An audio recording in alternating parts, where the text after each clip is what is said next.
The first time Elias heard the name of Jesus, it was whispered through a crack in a prison wall. He was 12 years old, small enough to fit between the stones behind his father's bakery, curious enough to press his ear against the dark. On the other side, a man had been beaten until his voice was nothing but gravel and breath. Blessed are those who are persecuted for righteousness' sake, for theirs is the kingdom of heaven. The boy did not understand it. Persecuted men did not look blessed. They looked hungry. They looked bruised. They looked forgotten by every god that was supposed to be watching. And yet the words would not leave him. They burrowed into him and waited. They waited for years. Rome found him before God did. They put a sword in his hand and a red cloak across his shoulders, and they taught him that mercy was a weakness other men died from. He learned to march. He learned to obey. He learned to look at suffering and feel nothing move inside him. But at night, when the barracks went quiet, the voice behind the wall came back to him. He told no one. A soldier does not speak of ghosts. Then came the assignment that would unmake him, the catacombs. His orders were simple. Guard the entrance. Watch for Christians. Report what moves in the dark. So he stood at the mouth of the tomb with a spear in his hand and waited for the enemies of Rome to show themselves. He did not expect them to sing, faint at first, rising from somewhere far below the street. A few trembling voices gathered around a single flame, singing as if that small light could carry their prayers up through solid stone, through the weight of the empire, through the cold and indifferent stars. They were not afraid, and for the first time since he was 12 years old, the soldier felt something stir that he had spent his whole life learning to kill. He felt the pull of the narrow gate. Beside him in the dark stood a man named Marcus, his brother in every way except blood. They had trained together, bled together, cursed the same officers and shared the same bread when the rations ran thin.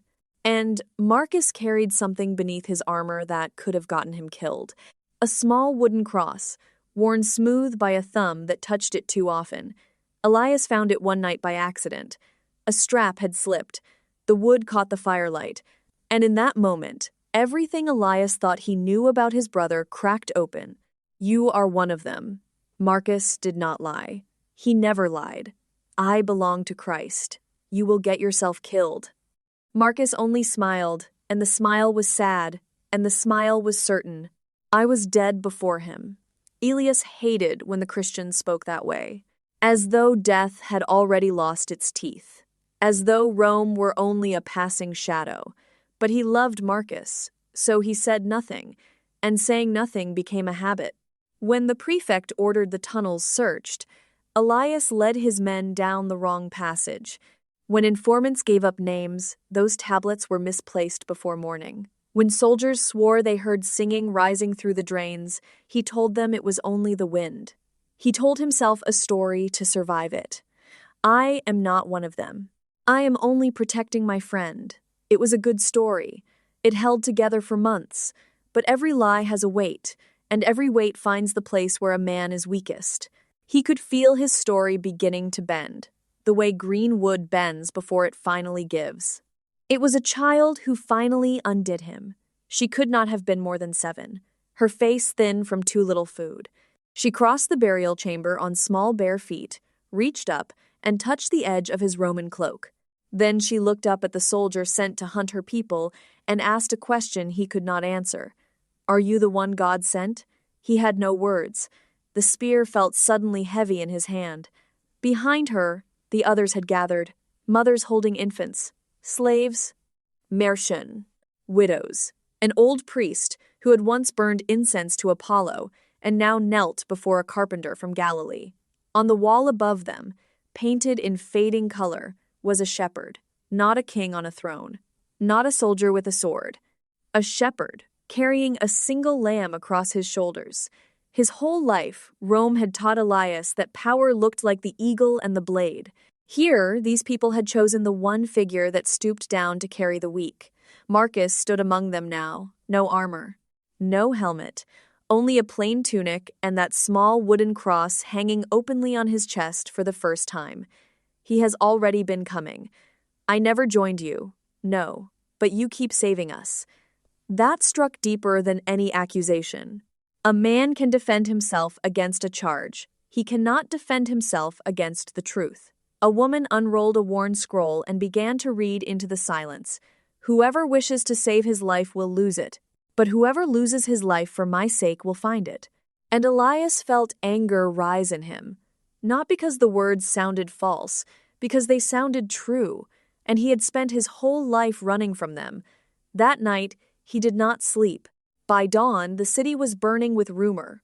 A senator's nephew had vanished. The prefect declared that the Christians had taken the boy for sacrifice. Everyone with sense knew it was a lie. The Christians did not kill children. They were the ones who pulled abandoned infants out of the cold where Rome had left them to die. But a lie does not need to be true. It only needs to be useful. At the 6th hour, the order came down, stamped and absolute. Seal the catacombs, search every chamber, arrest every soul found below. Marcus read it once. Then he closed his eyes. You knew this was coming, Marcus nodded. And you stayed anyway. My people are down there. Your people? Rome is your people. Your mother is your people. I am your people. And Marcus looked at him with a tenderness that was almost unbearable. Then come with me. Into the grave, through it. The raid began at sundown. Torches poured into the tunnels like fire, searching for oil. The believers scattered into the deeper chambers. Some ran. Some gathered their children and stood still. Some only knelt and prayed. The plan was desperate and simple. Lead the soldiers into the oldest tunnels, where the floor went soft near the wells. Buy enough time for the believers to escape through a drainage passage Marcus had opened weeks before. It might have worked. But the prefect was no fool, and the prefect had brought dogs. The hounds found the hidden passage in moments, and the one fragile hope of escape collapsed into screaming and smoke and the ring of steel against stone. There was no more pretending left for Elias to hide behind. A soldier seized the little girl by her hair. Marcus struck him down. Another lunged, and Elias blocked the blow before he understood that his own body had chosen its side. The torch fell. Smoke climbed the walls, and above the chaos, the painted shepherd flickered in the failing light, his eyes calm, as though he had watched 100 empires rise and rot and was not afraid of this one. Then the prefect stepped into the tunnel mouth with the child held against him, a blade pressed to her throat. Drop your weapons, or she dies first. The chamber froze. The believers were almost at the passage. A few more breaths and they would be free. Elias looked at Marcus. Marcus looked at the child. And then Marcus did the thing Elias would carry for the rest of his life. He smiled at her. Not because he was unafraid. Because he had already decided that fear would not be the thing that ruled him. He let his sword fall to the stone. Take me. I am the one you want. No, I want all of you. And he lifted a horn to his lips to call the outer guard, the signal that would seal every exit and doom them all. Marcus saw it first. Elias was too far away. Marcus was not, he charged. The prefect spun and drove his blade deep beneath his ribs. Marcus staggered, but he did not fall. He caught the man's wrist and crushed the horn beneath his sandal. And the signal that would have killed them all never came. Elias reached him as his knees struck the floor. Did they get out? Elias looked. The passage was empty. They were gone. Yes. And Marcus smiled. Behind him, the wounded prefect rose, seized the dying man as a shield, blade back at his throat. You Christians, always dying for each other. Marcus's eyes found his friends. There was no fear in them, only permission, only sorrow, only love. Elias lifted the fallen dagger. His hand shook. I cannot. You can. And Elias, weeping, stepped through the narrow gate. He drove the blade home, pierced the prefect, and freed his brother, and whispered the only promise he had left to give. I will see you in heaven.